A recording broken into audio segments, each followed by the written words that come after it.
Hello, and welcome to Experience of the Soul, a weekly space to help you grow, prosper, and step into the power of your purpose. This week, spiritual teacher and author Cynthia Alice Anderson welcomes special guest Lorna Owens for a deeply inspiring conversation about service, spiritual calling, and the transformative power of one small act. You're invited to listen with an open heart as we explore what it means to follow divine guidance and live a life rooted in wholeness. And now, Cynthia Alice Anderson. Hello and welcome to the Experience of the Soul podcast. My name is Cynthia Alice Anderson. I'm the host. I'm here today with my producer and a special guest. So my friends, it is a great, great day. And of course, to my friends and family, I'm known as RCA. So it's very fun that has taken hold somehow, but we're happy to have you along the journey. It's hard to believe we're way over show 400 now, and we appreciate all the help, all the support, and all the love to keep our shows going. And we have loved being able to bring on some special guests, so I know you're really going to be blessed today. But first, let me welcome into our show our producer, Mr. Sean Kilgore, with This Week in Spiritual History. Hello, friends. Welcome to episode 408 of Experience of the Soul for Monday, April 13th. We're so glad you're here. There is a sense this week of turning the page, a steady feeling of beginning again, blessing what's behind us and taking one small step forward. So we begin this week in spiritual history with the Eastern Orthodox tradition. Today is Bright Monday. So this always happens the day after Orthodox Easter, part of what's known as Bright Week. Now, Orthodox Easter falls a week later than Western Easter because of a difference in the way the dates are calculated in the calendars. But this day carries a sense of renewal that doesn't end with one celebration. It unfolds day by day, which I thought was really kind of a beautiful thing. Yeah. Well, also, we always come back to that, right, Sean? Yes, day by day, moment by moment process. So, yeah, for sure. One day at a time, right? Yeah. Also beginning today is what is known as Songkran. This is the Thai New Year. Now, if you want to make yourself smile today, I would encourage you to look up an image of the Thai New Year because it's celebrated so today through Wednesday, and water is at the heart of the tradition. So literally it is them playing with water. There's a picture of a stage with giant water cannons. They use water as sort of a symbol of cleansing and blessing and shared joy. So look that up today when you got some time. This is a beautiful reminder that renewal sometimes splashes in, playful and communal. Right. I know. Well, went ahead and looked up a picture right now, Sean. It looks amazing. Yeah. I want to say, where have I been that I did not know about this? This looks amazing. The Thai culture, though, has so many beautiful traditions that I guess I shouldn't be surprised, Yeah, it looks like a lot of fun and a great way to, celebrate new beginnings. Yeah. I love that absolutely. sort of cleansing idea. Yeah. Mm-hmm. Tuesday of this week, many Sikhs observe what is known as Vaisakhi. This is a festival connected to harvest and spiritual identity. For Sikhs, it's a remembrance of sacred community and commitment. So this observance sort of carries a strength with it, an invitation to stand firmly in who you are and in what you believe, which really something we can all take something from that, I believe. Absolutely. Stand firmly in who you are and what you believe, right? Mm-hmm. And then beginning at sundown Thursday, we enter Rosh Chodesh Iyar. This is the start of a new Hebrew month. This is observed through Friday. This is a gentle monthly turning of the page, a small intentional pause to notice time passing and to begin again in quiet, faithful ways. Amen to that every day. Right. Begin again every day. Every time you open your eyes in the morning, right? Yep. Yeah. Beautiful. And our Just for Fun this week is World Art Day on Wednesday. So this is a gentle invitation to notice beauty or make something with your hands or let creativity become a kind of prayer for you in your life. And if it's not Wednesday when you're listening, no worries. Art isn't going anywhere. You can certainly celebrate whenever you are here.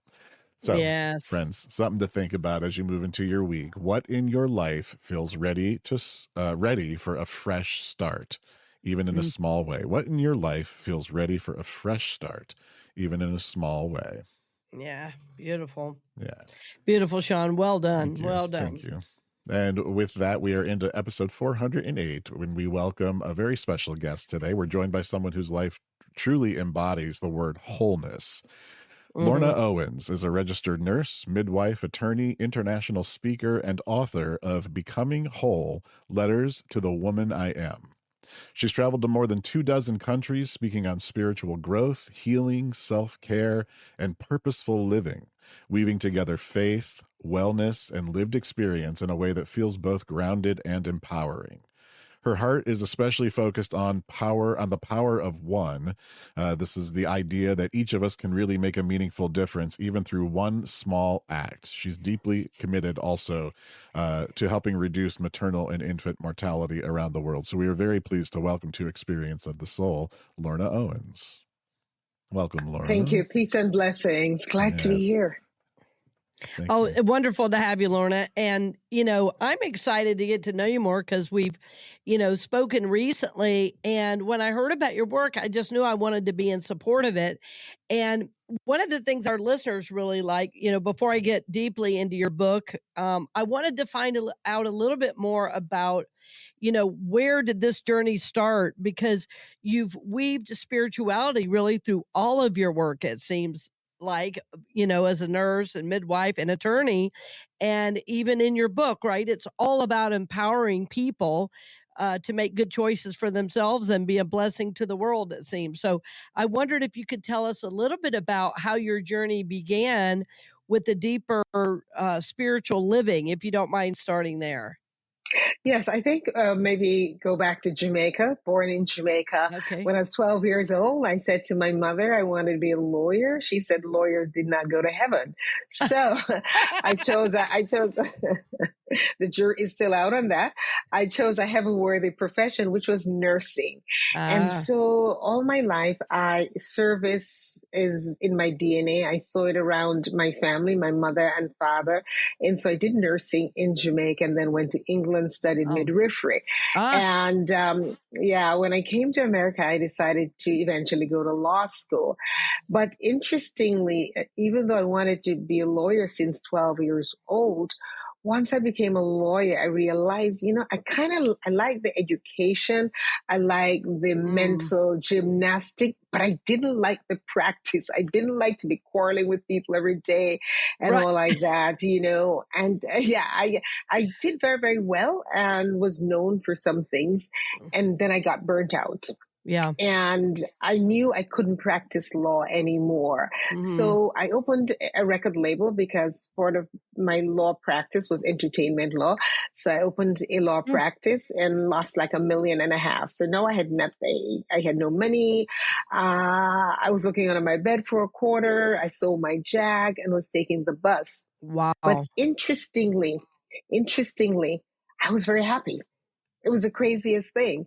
I remember being in Cape Cod and I was writing another book I had, and I had gone there because there is a Unity Church down in Cape Cod. I spoke there and stayed at a friend's cottage. And somebody was saying to me, "What do you mean you're in Cape Cod at a friend's cottage? I thought you said you were broke." And I said, "Yeah, but this is like the happiest time in my life." So I was always wired to feeling that there was something deeper, there was something more, right? Yeah. I was a person who always took all her vacation time. And so I think that, Spirit speaks to each and every one of us differently. And it's a matter of knowing who you are and surrendering to the process. So over the years, that's how I've come to being. Beautiful, beautiful. Well, and I think it's so interesting what you said about burning out, because really, depending on the kind of law, you can feel like you're literally arguing, right, as a profession, right? So it can be a very difficult profession, and I know the hours, the expectations are really, really high. But I love what you said about not having anything but life being good, right? Because it was the sense, it sounds like, of connection to something larger than, because we are more than our careers. And I think, depending on how we are raised, we can be raised to think that our career is our identity. And I think part of your part of your discovery then was not that you didn't know it, but I think you had a real life experience of knowing, I have a self that transcends any career or any a dollar amount that you might make. Yes, and I realized something triggered for me that when I was in service, I was feeling great, and so I've never really concentrated on money. My love language is act of service. So even when I had a law practice, one day I just got fed up and went to the jail and started something called Women Behind Bars, because I had a lot of young girls coming that I was representing, and they were on trial for murder, right? Oh, and wow. Yeah, it was a big deal. And so I said I had to do something about it, but it wasn't a real good fit for me because I felt I didn't understand really their journey. I was their lawyer, but I really couldn't um, associate with that journey. And I had done a degree in international relations. So right. when I travel the world, that is me. That is me. And 2020, I believe, I was watching CNN and I saw a piece called Rape as a Weapon of War. And it told the story of the women of the Democratic Republic of the Congo. Oh, yes. And, I was crying and I'm like, why is no one doing anything about it? And, a voice said to me, it's you. No, I should have said to the voice, go away, because like six weeks later, I was on my way to the Congo with a friend. We had made all the arrangements. We flew in through Rwanda, was met there by a Catholic priest, stayed overnight at a monastery, and then was driven over to the Congo, an area called Goma, where even now there's a lot of fighting and stuff like that. Right. And interestingly, we drove over and I'm like, oh my goodness, that is why the State Department says don't come here, because we were like in the middle of a war, right? And my friend who came with me, she said, I got more life insurance. And I'm like, not now, But we did a lot of work there. We took nurses and doctors. We trained their nurses and doctors in obstetrics and neonatal resuscitation and things of that nature, things to help reduce maternal and infant mortality, walked among rebels, taken in for questioning. Wow. And, but, when you're called by Spirit God to do stuff, you know that you're going to be protected by a mighty force. There was a knowing that all will be well, even though this was really, really dangerous. But I just knew all was going to be well. It wasn't my time to die in the Congo. So we did the work. Yeah. Yes. Well, and you're speaking of something we talk so often about on the show, which is following that divine guidance. And I'm so glad you're speaking both to that and service. And you also brought up something that I have supported victims of sexual assault for a very long time, and volunteered at an organization in Kansas City called Metropolitan Organization to Counter Sexual Assault. So I love that you were there for the women, but not only that, also providing education. But I think you're saying so many important things that I want to slow down and just lift up, because I think for all of us, we all really know what our call is to do and be. And I think a lot of us don't listen to it. And what I love about your journey is not only did you listen, you moved your feet. What we call it putting feet on our prayers, and really trusted the voice of Spirit and moved through. And here you are today to tell the story. And I know probably, and knowing the work you did there, it still ripples out. There are still people impacted by the work you did there. And that was just largely in service. It sounds like that was on your own dime and you went down just to help and support. Is that right? Yeah, that wasn't everyone's dime, but Mm-hmm. I like, we talked at the intro, at the entrance about the power of one. Yes. And it never occurred to me that I could make a difference. All I knew is that I Mm-hmm. had to do it. Like you said, move your feet. And Mm-hmm. when you're called to do the work, Mm-hmm. I encourage us not to question the miracle, not to say how. It's not none of our business. The Mm-hmm. how is none of our business. Is Amen to really to that. move your feet, because things just really, really fell into place and all was well. And we taught and we helped reduce maternal and infant mortality in the Congo. I Mm-hmm. mean, I remember calling University of Miami because I didn't have any doctors. I just was sitting in my house in Miami Beach saying, I want doctors to go with me to the Congo. And University of Miami made sense to me. So I called, and to this day, nobody knows who gave me the information. And somebody who I thought was a secretary said, "Oh, the right person would be Professor Mary Jo O'Sullivan, Nahida Shatora, and a young doctor called Rumsky." And she gave me their names. I called Dr. O'Sullivan, and she said, "Oh, call me. I'll call you when I get back into the country." She gets back into the country, and by that time, I kind of look her up, and like, she's a rock star in the obstetrics. I'm like, Oh, so wow. I'm like, yeah, I'm like, Professor, I'm kind of a sort of, nervous kind of thing. And she said, "Yes." I'm like, "You said yes?" She said, "Yeah." And then we met for the first, and I said, "Why did you say yes?" She says, "When I retired, I asked God to use me." I should have said in the continental USA. So since I didn't say that, I have to say Mm, yes. And let me tell you, we walked among amazing rebels in the Congo, and she yeah. taught the doctors and nurses and the traditional birth attendants with all her might. When the Beautiful. doctors found out that she was coming, they're like, "You mean the professor? Are you playing with us?" I'm like, "No, no, no. It's really her. She's really coming." So everything was provided for me along the way. Yes, it Mm, was our dime. Yes, nobody sent us, that sort of thing. When the United Nations was looking to see why we were there, I'm like, "Go look in the book. Nobody sent us. yeah.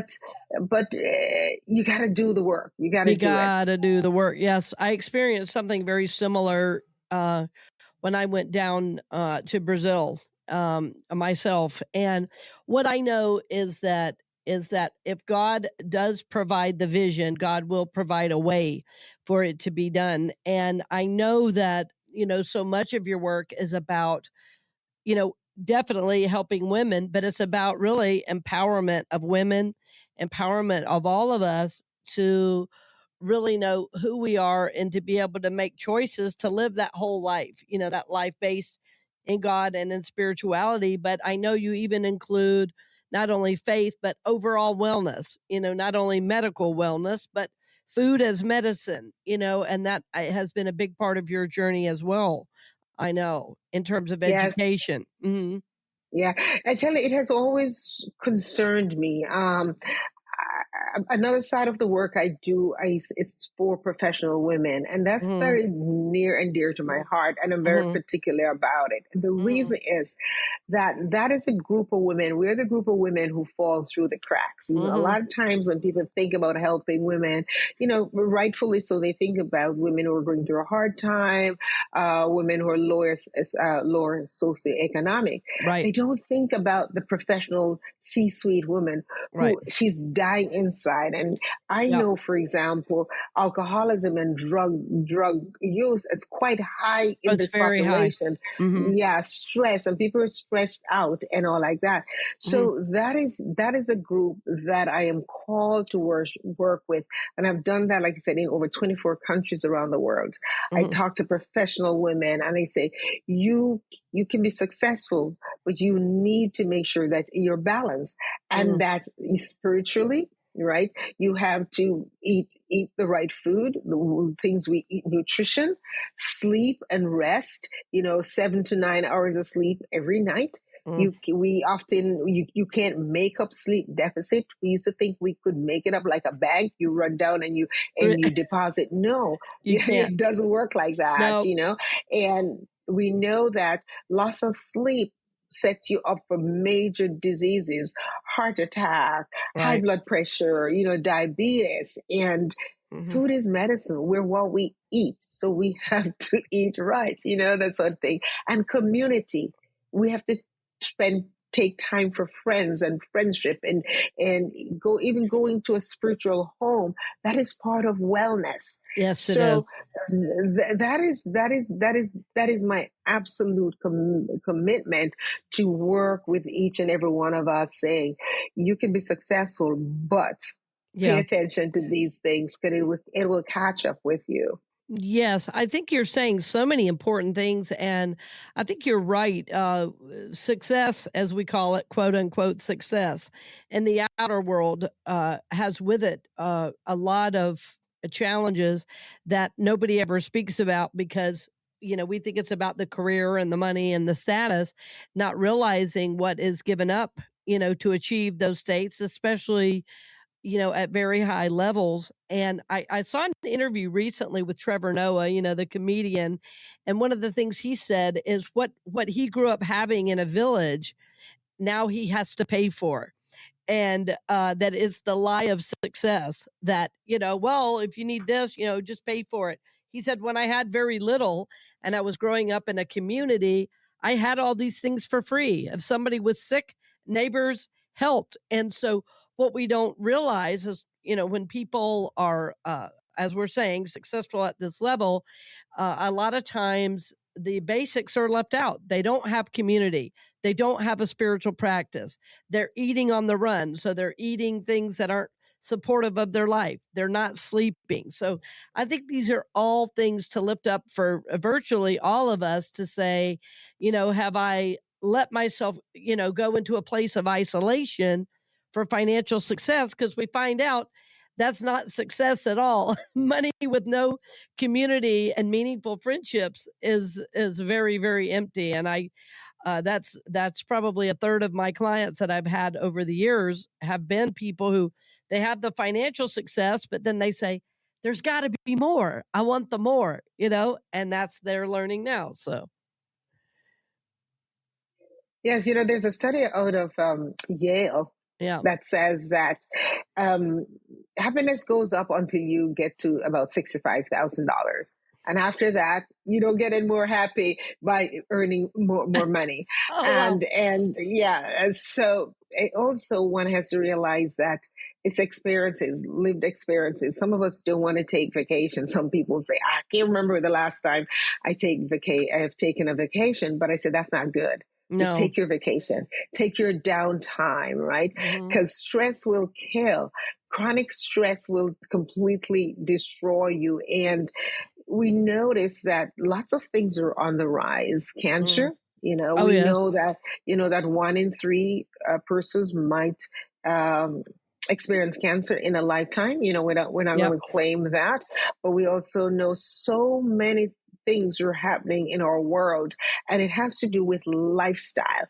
And if we can change our lifestyle even just a little bit, big things happen. Just a little tweaking, be more planned forward. You might not be able to give up meat per se, but we can eat less meat and more of our vegetables. It's still a good thing to eat your vegetables, like our parents used to say. Yeah. Yes, I think those are all beautiful points, and as we're doing those things, having a grounded daily spiritual practice, which again is something we come back to here on the show. It's like, if you're resting, if you have a grounding spiritual practice, well, that's going to inform everything else you do. That will inform how you eat. That will inform your relationships. That will inform whether you're taking, vacations or not. That will inform how you treat others and build communities. So I think you're saying some very important things. What are you doing, in your own practice? What keeps you guided? Because it sounds like, because you love to serve and you work with so many people and you've traveled the world, that I'm sure you've had to have a practice that supports you in staying grounded and connected. And what's your daily practice like? Yes, you have to. When you're pouring out, even more so, it's important for you to take care of yourself. So for me, my practice is the same. I wake up every morning, and before I rush out or anything, I have a cup of tea. I sit in the same chair and I have a cup of tea. I say my prayers. I do my meditation, and then I go out. I am also very mindful of my environment and the people in my environment. And because I'll soak up everything, I'll soak up all the negativity, and you'll be on your way very happy, and I'm bawling. So I'm very careful about who I let into my environment, and how much of something that's negative that I allow to come into my space, my emotional, my spiritual space. But I think that it's really, really important, for us, before we rush out, and the day is to be grounded, which means even if you have to wake up 15 minutes earlier, it is so worth it. And for me, I love to read. I read a lot. I love art. Like yesterday, I went to an art gallery in DeLand to see the exhibit of the Highwaymen. I love jazz. I love the Highwaymen. Yeah. Mm-hmm. Yes, it's lovely. I love jazz, and I so for me, I understand, because remember, I was burnt out before, so I know how that feels. So I really take great care. And when I have something that I can't seem to work through or push through, I write. Right, which is like you talk, the book Becoming Whole, Letters to the Woman I Am, started with me getting my heart broken and couldn't pull out of it, and then decided to write it. And before I knew, we had this book, which is becoming such a blessing to everyone. But journaling is very important as well. Oh, yes. You said so many important things, I think. And there you are in your chair with your tea. Yes. The cover of the book is beautiful. Did you do the cover, or did someone do it for you? No, I did the cover. I did it with the help of AI, by structuring it and back and forth and say what I wanted, because I had something in mind. Yeah, you had something in mind. Yeah. Yes. Well, it's really beautiful, and I think you said a lot of great things. And if any of our listeners aren't familiar with the art of the Highwaymen, you want to familiarize yourself. The story, the history, and the courage and the talent that it took from those artists going door to door and creating these scenes is really beautiful. But I loved what you talked about, because what you're really talking about is engagement with life and with culture. There's nothing to me more meaningful than listening to jazz. I'm a big jazz fan myself, and I find it to be it's rooted in so much history, and it's rooted in survival, most definitely. And so it can be very inspiring to listen to. So I loved all those things. So it's like, friends, as you're listening, what are the things you're doing to stay inspired and stay connected? And I think that simple ritual of the morning, time to set your intention, taking time for yourself. And I agree. I think the morning, there's a very special energy in the morning. I have people, Lorna, often say, well, I'm a night person. I say, I don't care. Get up earlier. Because there's a special energy in the morning. And I think it's about starting your day with intention, with a focus on how can I be my best self? How can I live for my highest spiritual self today? And also knowing in a real human way, I also need to take time for me to get filled up, to find my joy, to get inspired other places, to then go out into the world to do, it's mine to do. So I love the idea of your book being a support. And it sounds like it came out of your own finding of yourself, all right? Your own sense of becoming whole in your journey. Yeah, it was a journey that started very painfully. Like I said, I got heartbroken, but during the process, I found myself, and I understood that, um, we're born for greatness, yes. And sometimes we allow ourselves to drift into territories that make us question our worth, or we sometimes squeeze into spaces to fit other people, or we forget to tell our own story. And that is a book that calls us back to self, and with exercises that one can practice, because it might not be a broken heart from love, or so it might not be. It might just be how we spend so much time on social media, where we start believing the hype of what we see, and everybody seems to be doing the same thing, and you're sure, look at me. Yeah. I say, put the phone down every once in a while. If you're out to dinner with don't be both on the phone. Yes, exactly. Conversation, the art of conversation, because it pours into your soul. So that's a book that reminds us to come back to self and what is important and all like that, with different prompts along the way. Absolutely true. And we talk a lot about that on the show as well. It's why I knew when we spoke that I really wanted to have you on, because I think you come at it from a different perspective. But by and large, I say the exact same thing. Put down your phone, get with real people, have real conversations, and you'll find we're really not that different.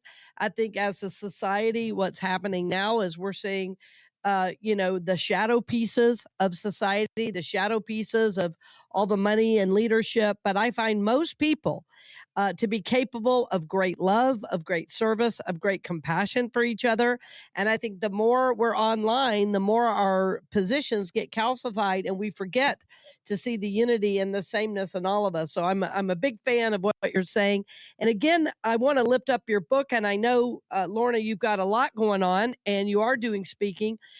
Sean, can you put up for those watching online her book again, Becoming Whole: Letters to the Woman I Am, by Lorna Owens? And also, Lorna, I know you're going to be speaking at Unity of Daytona Beach here in June. I think it's June 7th coming up. But any place else or anything else you want to tell our listeners about where they can find you? Because I know you do have somewhat of an online presence, and you even have a store, right, that's supporting some of your Yes. work. Yeah, so you can always find me here in DeLand. I have a store called Desert Sage 101 Artisan Alley. We only close Sunday and Mondays. Come see us. We have teas and candles. But importantly, 15% goes to support the work. And what the work is today is we provide scholarship for young women in sub-Saharan Africa to become midwives. And we pay 100% of everything, and it's a 4-year scholarship. So, we do donate to that cause. So you can always find me if I'm not traveling.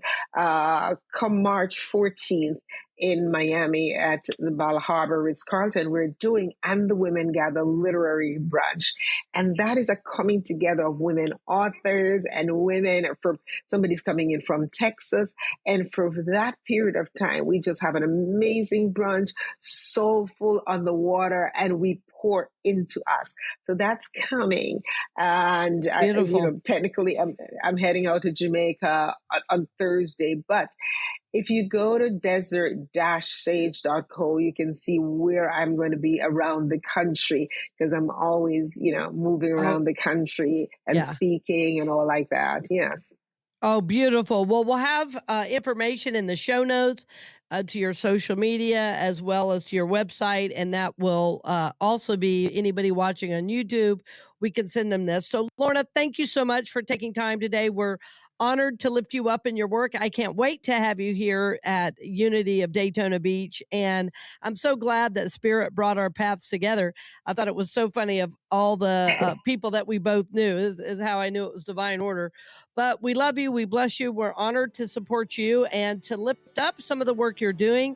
My friend, I hope people will not only come check you out, but support your work financially as well. So, my friend, thank you. We bless you. And to all our listeners, thank you for listening today. It is always a pleasure to have you along the journey with us. We look forward to seeing you next week, and blessings on the journey. Thanks for having me. Peace and blessings. You got it, my Thank friend. you for joining us for this episode of Experience of the Soul with Cynthia Alice Anderson. If this message resonated with you, we invite you to share it with someone who might need it today. This show is made possible by listeners like you, and we're grateful for the community that helps keep these conversations available to all. You can learn more or contribute to the show at cynthiaaliceanderson.com/donate. Produced by Kilgore Creative and a production of the Soulworks Group Incorporated. Until next time, take good care.